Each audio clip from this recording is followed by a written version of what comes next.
নরসিংদীর মনোহরদীতে ইউনিয়ন বিএনপির উদ্যোগে সাবেক প্রধানমন্ত্রী বেগম খালেদা জিয়ার রোগমুক্তি ও সুস্থতা কামনায় দোয়া ও ইফতার মাহফিল অনুষ্ঠিত। রবিবার উপজেলার বড়চাপা হাইস্কুল মাঠে ৪ নং ওয়ার্ড বিএনপি ও অঙ্গ সহযোগী সংগঠনের আয়োজনে দোয়া ও ইফতার মাহফিল অনুষ্ঠিত হয়। বড়চাপা ইউনিয়ন বিএনপির সভাপতি রুহুল মতিন মুক্তা ও মুস্তাকিম মিরাজ এর সঞ্চালনায় ইফতার পূর্ব আলোচনা সভায় বক্তব্য রাখেন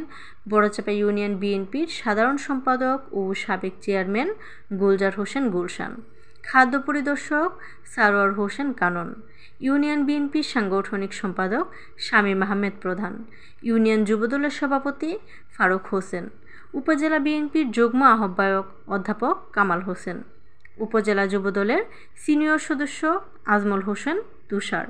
বিএনপি নেতা আলফাজউদ্দিন কিরণ, ইউনিয়ন যুবদলের সাধারণ সম্পাদক নাজমুল হোসেন, উপজেলা শ্রমিক দলের সাংগঠনিক সম্পাদক রিপন প্রধান, বিএনপি নেতা হারুনুর রশিদ সহ আরও অনেকে। সার্বিক ব্যবস্থাপনায় ছিলেন বিএনপি নেতা ওসমান ডিলার, মামুনুর রহমান সুজন, তামিরুল ইসলাম প্রিন্স।